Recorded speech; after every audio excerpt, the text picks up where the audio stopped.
Good evening. It is the 29th day of August, 2022. I'm Scott J. Hamilton, and this is the Hamilton Report. Tonight's broadcast is not just for Democrats, but rather it's for moderate Republicans, independents, and the Democrats who love them. We'll talk about that in detail and a lot more on tonight's Hamilton Report.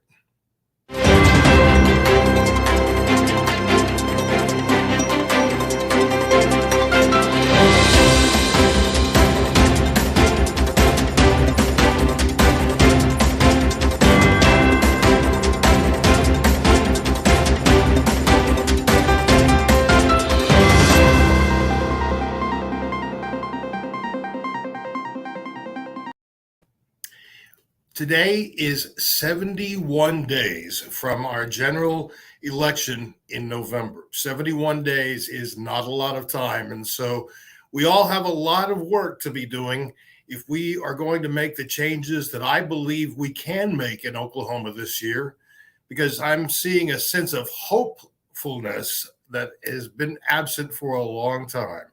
People are energized.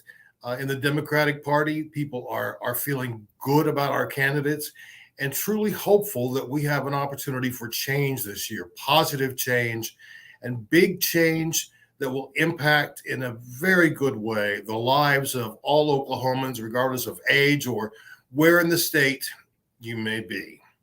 And so we're going to take a look at some of the specific things and reasons why people are feeling so hopeful tonight. But first, I'd like to rely on our good friends at the Lincoln Project as we take a look at the Republican Party last week.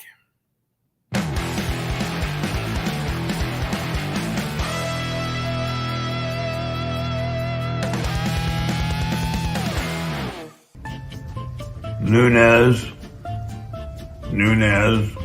We never thought Georgia would go for Biden, and I know for a fact it didn't. The Illuminati, the elites, they use the Wizard of Oz to mind control child slaves. We have to have Nunes here because there has to be at least one person who tells the truth.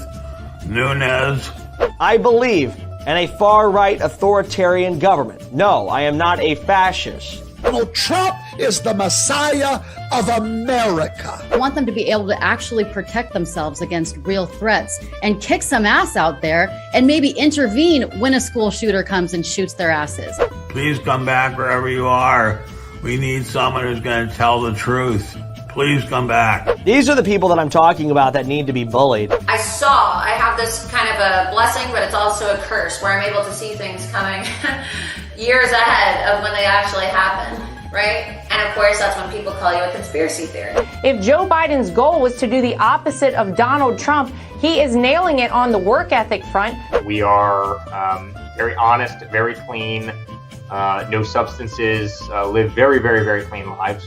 I have no hatred in my heart for these people. They are disgusting. They are gross. The Jezebel spirit, which is who Liz Cheney is. There should be no secular teaching in the school. My goal as governor of Pennsylvania is make Pennsylvania the Florida of the North.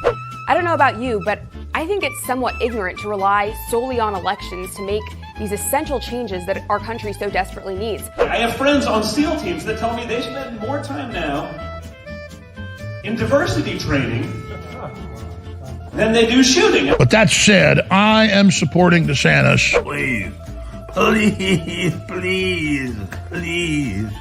I want to see them go as far right as possible and then go even further right than that.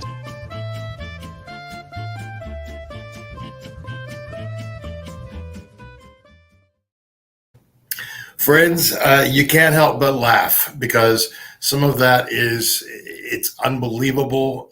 It's almost as if it's from a bad Saturday Night Live episode. But that is the fact. When I mentioned that this broadcast is for moderate Republicans, I meant that. I really did, because I want to talk to moderate Republicans and to independent voters. And independents have grown a lot in Oklahoma, some from the Democratic Party, others from the Republican Party. And it is my purpose this evening for us to take a look at why and how large a threat that the MAGA Republicans posed to America. And what we just saw, that was a lot of national talk. And part of what we'll be looking at tonight is based on national news. However, we also need to recognize that what happens nationally also impacts Oklahoma. If we look at the way that the far right continues to take on culture and make wars out of things that it seems like an endless list. And frankly, it's frightening to me. When I started looking last week at the books that have been banned in public schools in Oklahoma and elsewhere, I couldn't believe some of the books that were on that list. I mean, American classics, true treasures, A Catcher in the Rye, To Kill a Mockingbird. When we think about Toni Morrison's The Bluest Eye, what a powerful piece of literature.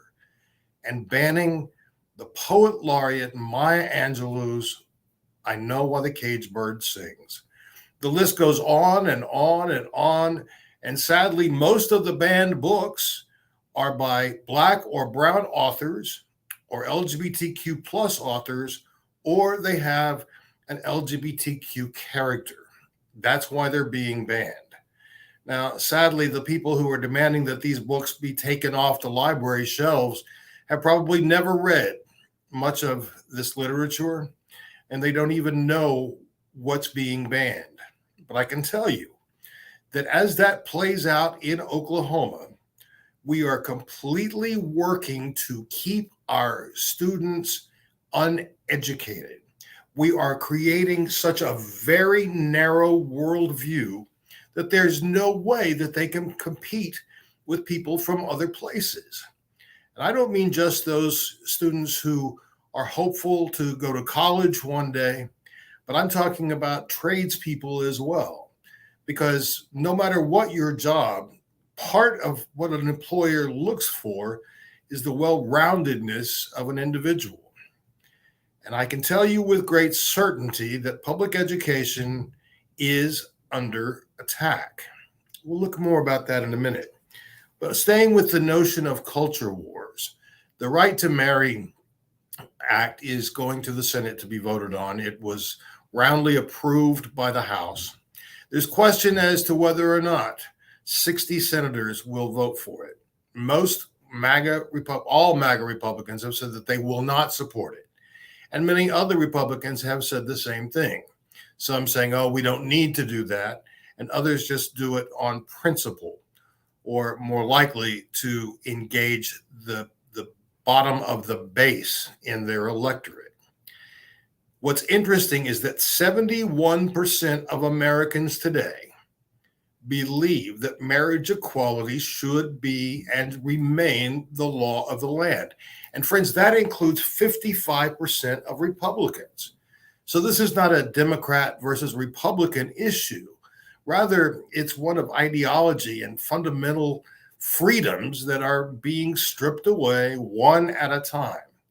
When we consider the rights that women have had just ripped from under them in the last couple of months, it's horrifying.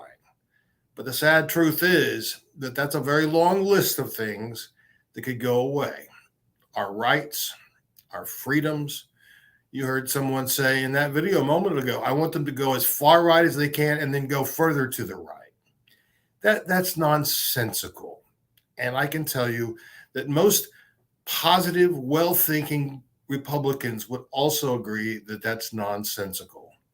By creating these culture wars and perpetuating them and always having a boogeyman out there, the Republicans are relying on a strategy that for them has worked for a long time. But I believe that those days have come to an end, and they ended with the last president. Speaking of whom, I know that everyone has been following what happened after the FBI went to Mar-a-Lago to retrieve what truly belonged to the United States government and not to the failed former president. He called it a raid. His supporters did the same thing. And this weekend, Miss Lindsey Graham was clutching pearls over the whole idea. And before you write or call and say I'm being homophobic by addressing Lindsey Graham as Miss Lindsey Graham, I assure you that I am not. But rather, I will call out anyone who is so anti-LGBTQ plus in their legislation, in their vitriol, and then is known widely to hire male prostitutes in Washington. I will call out that hypocrisy. But Lindsey was on the air this weekend decrying poor Donald. Now, let me refresh your memory. You may recall that right after January 6th happened, he was in a tither talking about, oh, this is the president's responsibility and this should never have happened and the blame belongs at the foot of Trump. Well, the next thing we know, he was at the foot of Trump when he couldn't get to Mar-a-Lago fast enough to get on his knees and kiss the ring of the failed president. And now he defends everything that he does. We can't trust a senator like that, especially one who sits on very powerful legislative bodies. And I very much am concerned about his radicalization of his own beliefs, or at least what they're espousing to be his beliefs today. But I want to take a look at him for a moment at what he had to say on Fox News this weekend about the failed president. Say this: if there's a prosecution of Donald Trump for mishandling classified information after the Clinton debacle, which you presided over and did a hell of a good job, there'll be riots in the streets. Okay, that should never have come out of the mouth of a senator, much less a senator with his power. He is basically signaling that there will be civil war, that there will be rioting in the streets. It's funny because not long ago, the very same person attributed riots to only Black Lives Matter and Antifa. But we will not be the ones rioting. Rather, in fact, rejoicing would be a better word. But think about what he just said. That was a call to arms. It was a threat to the judicial system and to the Department of Justice. We can't have that from Ms. Lindsey or anyone else in the United States Senate or in our Congress. Because what that does is it's throwing red meat to a bunch of hungry wolves. The very same thing that happened on January 6th. Why in the world would anyone say something like that and actually believe that no charges should come for abuse after abuse after abuse, breaking one law after another? I can tell you, if there is not a prosecution of the former president, I believe there will be rioting, but not the kind that Lindsey Graham is thinking of. There will be people demanding that he, Lindsey Graham, leaves office as well. The sad truth is that these people seem to believe what they say, but it doesn't stop at the national level. Consider what has happened in Oklahoma. In the same way that people are defending the last president, they're doing the same thing with the current governor of Oklahoma. He has been involved in one conspiracy, one scandal, one sleazy thing after another, refusing ever to take credit for any of this wrongdoing, for ever even acknowledging his part in it. He always finds a scapegoat and someone else to blame. And his base, they will defend him to the death.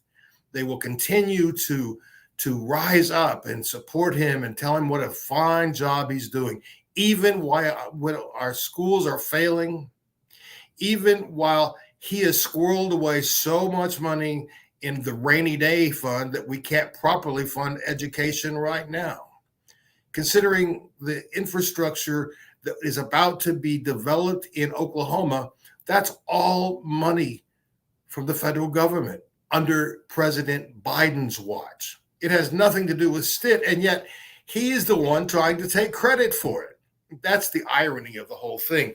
They complain loudly about the Democrats But when it comes to money, they are quick to claim credit for something that they had no part in. Neither he nor any of our representatives from Oklahoma in Congress worked to get more money for Oklahoma. They voted against it, in fact. And guess what? Oklahomans are being helped today, but by no help from our elected representatives, our senators, and most certainly not our governor. And consider the governor's hand-picked boy to be the superintendent of public instruction in Oklahoma. This man cannot write a cohesive sentence. He stumbles about a piece of paper as if he were locked in a dark room. It's a shame that he has such a swell of support when his entire motivation is to work for the elimination of public education as we know it. Now, sadly, the Supreme Court has ruled, and I believe against the Bill of Rights, that the taxpayer money can go to fund private schools. But I can assure you that with the way that Oklahoma is laid out and the way that our population is spread out, in many parts of the state, you would have to drive hours to get to a private school. And just because you want to go to a private school doesn't mean that your child will automatically be admitted. And you will be responsible for getting your son or daughter to that school and back and pay for their lunch every day. I should also point out that this voucher program that they've been touting, in some cases, wouldn't be enough to pay for 1 month of a private school's tuition. And yet, they keep spinning these plates in the air like clowns in a circus as if we cannot figure out the truth for ourselves. He makes $40,000 a year as the Secretary of Education in Oklahoma. He makes $140,000 a year from a privately funded nonprofit whose only goal is to privatize education. That should tell you the kind of person that he is and the kind of conflict that raises. Friends, if you are watching me from a rural part of Oklahoma, you know that your school has challenges, but you also know your teachers. You know how dedicated they are to teaching your children, to motivating them to learn, to intriguing them to think on their own. And sadly, if things happen in the worst possible way, and Walter should become elected to that role, we can say goodbye to all of that. The reason that I'm talking so negatively, or what may sound negative to you folks, is because it's the truth. I'm not speaking a word that is not the truth. I'm not trying to convince you to vote for a Democrat, although we've got some remarkably talented candidates this year. Joy Hoffmeister is now within striking distance of overtaking Trump. If we look at Madison Horn and the work that she's doing to get elected to the U.S. Senate, she's growing in her momentum. And Kendra Horn, the most recent polls show that she too is within striking distance. Marigia Bowman, who you may remember from being on this broadcast a few weeks ago, is an absolutely brilliant legal mind. And she's running for Corporation Commission. But it's not just her extensive knowledge of the oil and gas industry and water and all that's associated with the work of the Corporation Commission, is that she also has a heart. She's a mother who cares about the future for her children and her grandchildren one day. These are people that we need to support. And friends, they truly offer a fabulous counterpoint to the MAGA Republicans, to those people who don't care about Oklahoma who have totally changed what the Oklahoma Standard is all about. Sadly, the Oklahoma Standard that today's children are growing up with is not as much of a standard at all. It's about greed. It's about me, me, me. It's about not in my backyard. It's about only what benefits me. And that's no way to live. All of the dust up that I saw when the Biden administration announced the forgiveness of student loan debt. It's not 100%. In some cases, it's a small percentage, but $10,000 goes a long way to making a dent in a student loan. But oh, the hue and cry that I heard from some of the wealthiest people in Oklahoma. They shouldn't have taken out loans if they weren't going to pay them back. These are some of the same people that still send money to the failed former president who has built who knows how many millions, hundreds of millions of dollars from people throughout his career and has 7 times filed bankruptcy. Now that's okay. It's okay for Mark Wayne Mullen to have $1 million worth of PPP loans forgiven. Oh, but give someone $10,000 to help with their student loan debt. He about had a hissy fit last week. I don't understand that kind of thinking. Lauren Bobo the Clown Boebert. She's another one. I mean, an absolute idiot who parades around in a MAGA costume. And it's probably just as well that she does, because that way everyone knows what she is about, even before she opens her foolish mouth. How many hundreds of thousands of dollars did she have forgiven? Oh, the list goes on.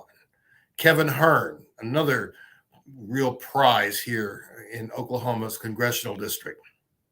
He's another that had multiple PP loans forgiven and yet decried the government's assistance to help with student loans.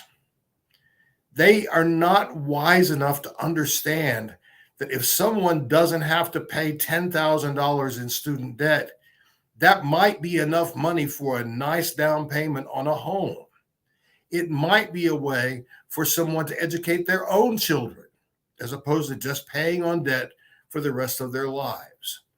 Yes, I wish it would have been more, but I'm grateful that the president stood up and delivered on this promise.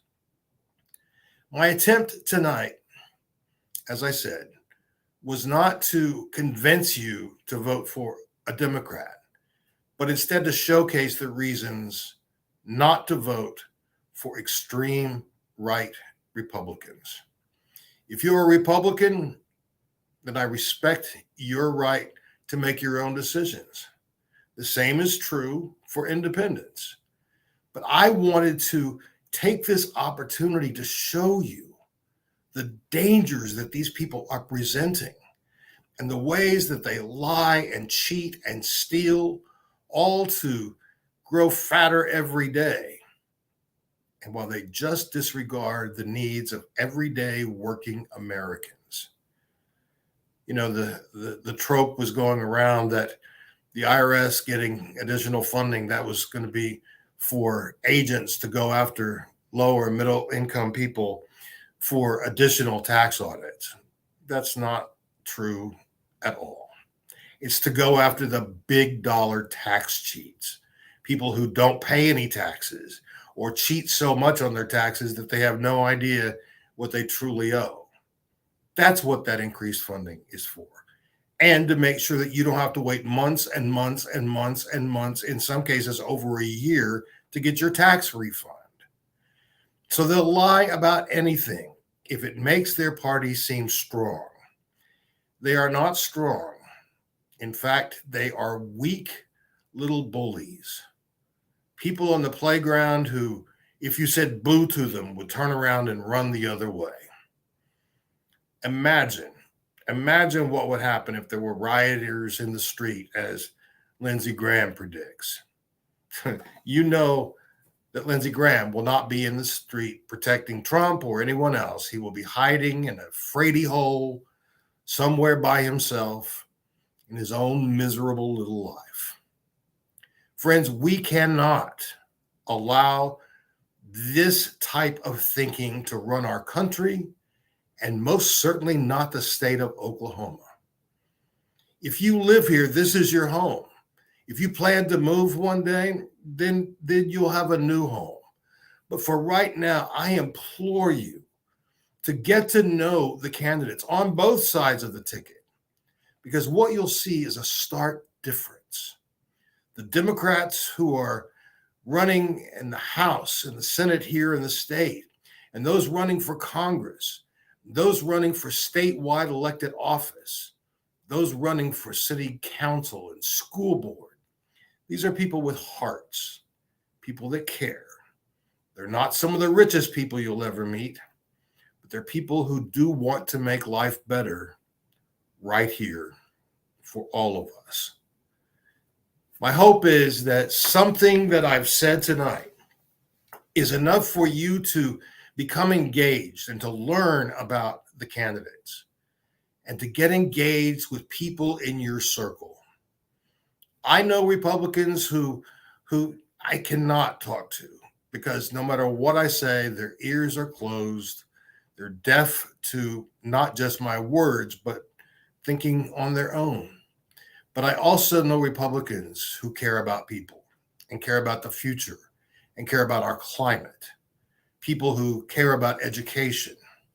And so if that's you or someone in your family, talk to them. Let them know that it's not just a fight between Democrats and Republicans. The fight is for our democracy. I want to share with you these words that were spoken just last week by President Biden. Now you need to vote to literally save democracy again. The MAGA Republicans don't just threaten our personal rights and economic security. They're a threat to our very democracy. They refuse to accept the will of the people. They embrace political violence. They don't believe in democracy. Those are strong, powerful, fighting words, but they're also the truth. That's what matters here. The future of our country really does depend on what happens this November, because this November will portend what happens in 2024. The choice is yours. But before you make that vote, please do everything you can to make sure that you're voting in the best interest of you, your family, your children, your neighbors, and your state. And frankly, it's not just enough to vote your interests. You also have to be sure not to vote for someone who will undermine the system and further tear away the democracy that so many of us still believe in and hold dear. Before we close tonight, I want to take just a quick moment of personal privilege.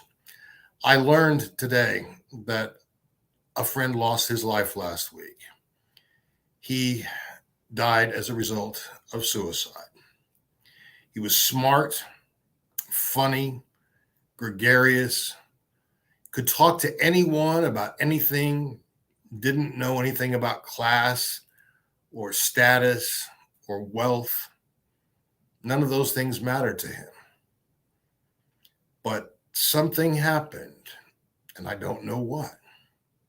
And so I want you to know that if you are feeling the need to reach out to someone, or perhaps you're not feeling that need, but know that something's not right, if you are having any kind of a mental health crisis, or you are considering the possibility of suicide, please take advantage of the National Suicide Prevention Hotline.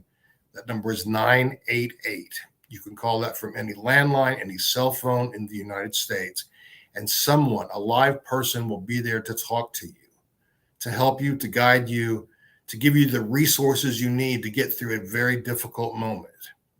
So please take advantage of that. 988 is the number to call. We're out of time for tonight, friends. So on behalf of all of us here at the Oklahoma Democratic Party, I'm Scott J. Hamilton, thanking you for being with us. And I hope to see you again next week right here on the Hamilton Report.